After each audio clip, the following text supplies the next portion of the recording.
Consistent five-figure months are every designer's aspiring dream. But what if I told you you're actually much closer to fulfilling those dreams than you realize? I'm Kinsey, a graphic designer with over 6 years of experience, and in this video, I'm going to share my journey starting from design school all the way up until my first $30,000 month. If you're a graphic designer struggling to break through that $10,000 per month mark, then this video is definitely for you. Because although while making $30,000 in 1 month is absolutely amazing and I'm so freaking grateful, I'm truly not that special. I genuinely believe every graphic designer has the ability to do this with the right approach and the right strategy. I've personally seen so many designers accomplish similar things like this through Design Biz Academy University, where we've taken students from struggling designers to consistently booking $5,000 plus projects in 3 months or less. And I'm going to be sharing some of the exact strategies our students have used to get those results in today's story with you. So this is my journey from $0 to $30,000 in 1 month. Let's go all the way back to middle school when I designed my first image inside of Repic, DigiArt. I don't even know. I don't know what I used, but I made something that was actually really ugly. And in that moment, I was like, yeah, graphic design, that's it. So I took my first Adobe Illustrator class in high school and decided I was going to pursue design during college. I applied to a private art school. I got in and started learning all things graphic design. I started learning professional photography. I started learning about logo design and color palettes and color theory and all of these fun things that make up the design industry. That said, when I first entered design school, my initial plan was I'm gonna go get a degree, then I'm gonna go work at an agency at a 9 to 5 and have a successful, happy life as a designer. Because that's what I was taught success looked like. You go get a degree and go work for someone. But while I was attending design school, the professor at my school asked me to volunteer for an event where somebody was speaking. I didn't know anything about the speaker, but his name was Jack Canfield, and he was the author of a book called The Success Principles. So I volunteered at this event, I helped out some, and as a thank you, I received a copy of his book that had his signature in it. Now, I'm really not a reader, like I don't read a ton of books, but I was like, you know what, I'm gonna just flip this open. I was sitting in my dorm, it was one night after class, and I started reading it, and it detailed all of these stories about really successful and famous celebrities, Olympic athletes, all these different kinds of people who had a dream and pursued it and made it happen. And after I read that book, something changed inside of me, and I suddenly decided that I was no longer going to go work for someone else. I was going to work for myself and start my own business. And that is when Kinsey Green Design was officially born. The whole concept, the idea of Kinsey Green Design came into existence. Now, I didn't really know how I was going to make this happen because I was just a young creative freelancer living out of my dorm room. I had a refurbished iMac that took 10 minutes to load up Photoshop. Literally, when I would go on break, I had to take this giant iMac and put it in a tub and carry this tub to my car to transport it back home and then back to school. So like I didn't have the nicest equipment. I didn't have a professional camera to take photos of myself. In fact, I convinced my school to sell me a used camera for $40 so that I could take brand photos. And I received a lot of discouragement from my own professors, which is really sad, but many of them told me I needed more experience and said a lot of negative things to me about my decision to pursue being a full-time self-employed freelancer. I just kind of tuned those negative voices out because I was so inspired by this book that I had read. I knew that I could make it happen, even though my situation and my circumstances weren't necessarily ideal. Things were definitely tough because I didn't know what I was doing. I didn't know how to work with clients. I didn't know how to set boundaries. I didn't know what a design process was, but I knew that I could do it and I could figure it out along the way. As long as I had that self-discipline, I kept researching, I kept learning from others, especially YouTube University. Like this is one of the reasons I'm sitting here making this video, because although design school taught me a lot of design skills, I learned a lot about the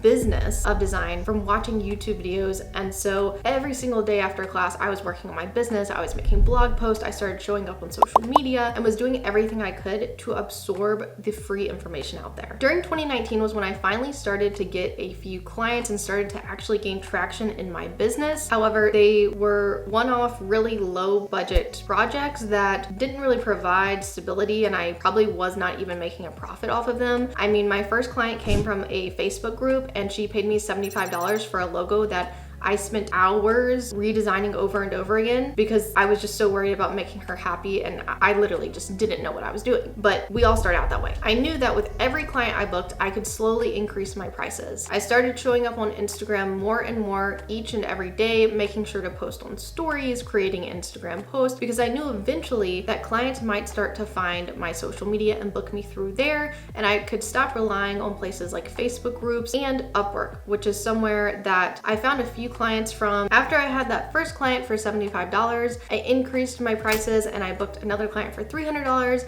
another one for $500, and those clients came from Upwork. That said, getting clients through Upwork was a major hassle, and it took me hours and hours to pitch myself, and so I knew eventually I would want to stop using that platform. And one of the best ways to do that was to grow my social media, keep showing up on Instagram, and start building my brand over there so that I could eventually attract clients to me and my business instead of constantly relying on freelance platforms. During the summer of 2019, I graduated from design school, and again, I was still not really making any consistent income. However, I was super determined to make this work, and I still had a little bit of savings left from when I was working part-time at Domino's. So when I was in high school, I was working at Domino's, making pizzas, and once I got to college, during my college breaks, during the winter break, the fall break, things like that, I would go back home, and Domino's still allowed me to work there during those breaks. So that was one of the ways I was generating some income while trying to build my business. After I graduated, I immediately signed the lease on my first house. Shout out to my landlord for trusting a 21-year-old with no stable income. I showed him my website, and I guess he thought that I had it together, and he allowed me to sign a 1-year lease. So that really put the pressure on me to make things work and keep pushing forward with my business, because now I had serious bigger bills to pay every month to keep a roof over my head. Then everything started to change when I learned about brand design. Now, I think I watched a YouTube video about this, and that's when I kind of realized doing logo design and one-off logos wasn't the vibe anymore. I wanted to attract bigger clients, I wanted to be doing bigger projects, and I wanted to be trusted as the expert. So I pitched my first mini brand package to a client who inquired with me, and she ended up being my first $2,500 project. This was near the end of the summer, and I felt really good about that because that was the biggest project I had ever booked up until that point. After I worked with her, my mindset really started to change, and I started to refine my services. I was no longer just a graphic designer who can do business cards and logos and brochures. I was now a brand and web designer who specialized in that industry. I was a full experienced designer, and I didn't want to work with people who were only after a one-off logo. I came across another designer on social media who was using something called the one concept method. And essentially this involved the designer only creating one entire brand identity concept to present to the client, which sounded really scary to me as someone who had been doing multiple concepts up until that point. However, I decided that I was going to give it a try, and that the next time I had a client, I would be using the one concept method. Shortly after that point, a client found me through Instagram, and I pitched her a $5,000 project. I felt like I was going to throw up.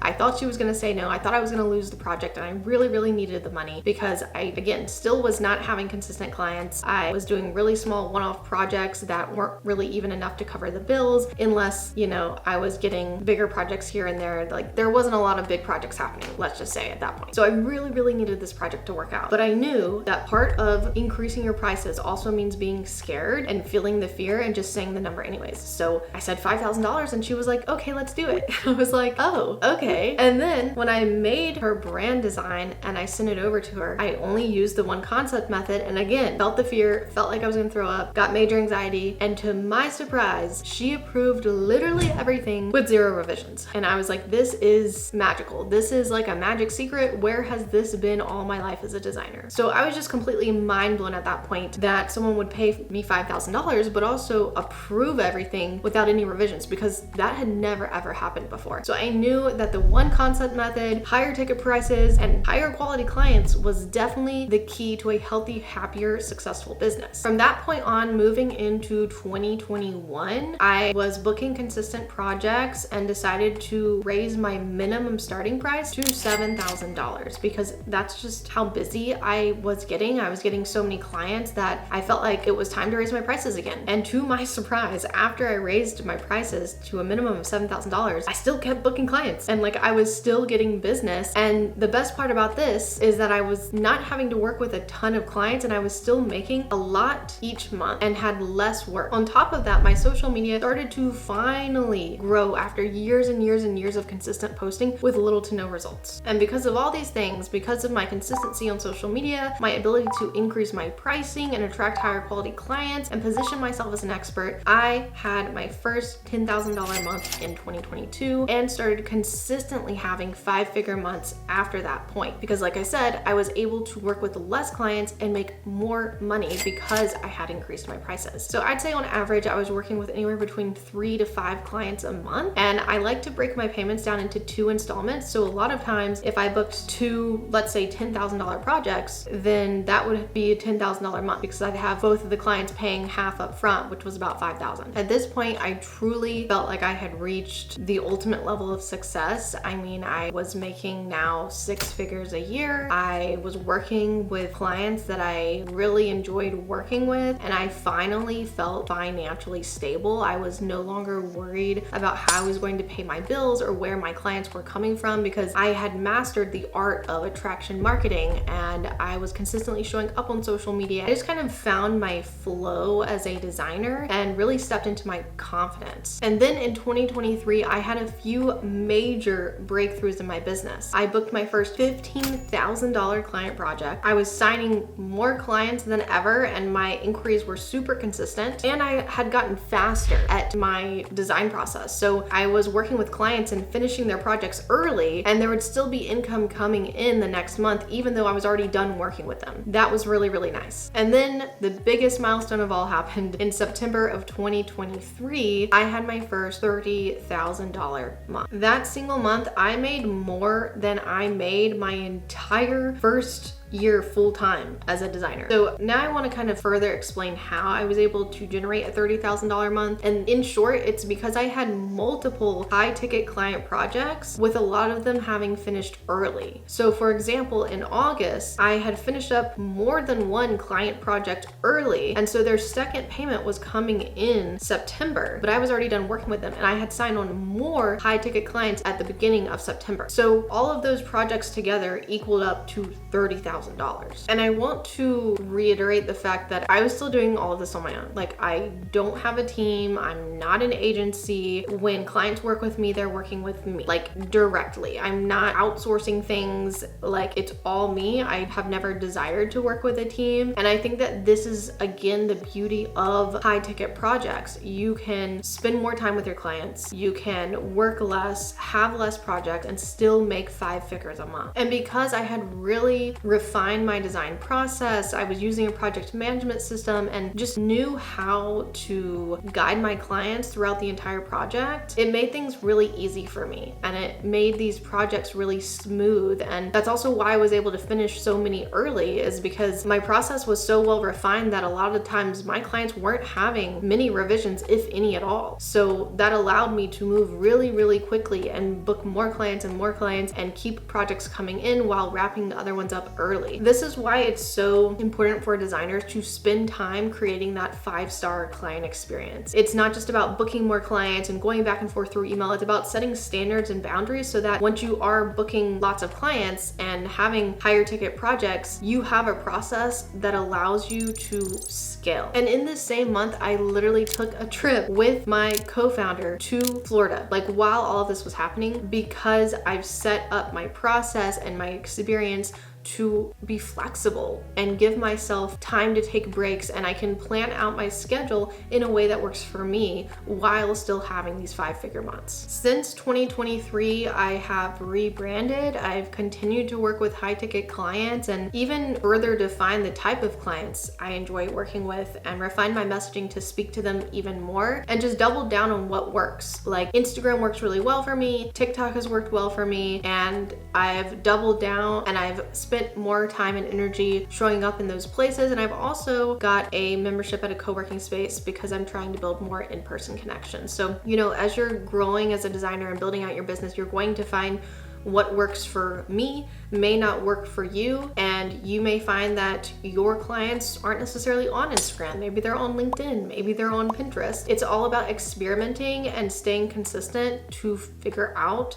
what works for you and your lifestyle. So that's the full story of how I went from a struggling freelance designer in a dorm room to a consistent 5-figure entrepreneur in 4 years. But I want to be transparent here in saying that I don't hit $30,000 every single month still to this day. Like, $30,000 months are not the norm for me. I'm still working on finding ways to generate $30,000 a month more consistently. But if there's anything that you take from this video, is that I want you to understand it is possible. And it's possible to do it without a giant team of people behind you. And I know that can be really hard to believe if you were still taking on those low projects, struggling to pay your bills, and working with difficult clients. This is why we created Design Biz Academy University. It aims to take talented designers and teach them the business side of design so that they can generate consistent 5 figures like this and book higher ticket projects. Our student Erica graduated in 2024, and she's now consistently booking higher ticket projects and just recently had her first $30,000 month as a designer. Again, all by herself, no team. If you want to hear more about Erica's story, it's linked on our YouTube channel. And if you want to learn everything I know about building a design business, consider applying to join Design Biz Academy University by clicking the link in the description. I can personally guarantee that if you follow our step-by-step framework, you will be able to sign high-ticket clients in 90 days or less. Finally, make sure to like and subscribe if you found this video useful, and you can click here to watch our video detailing common graphic design portfolio mistakes and how to fix them.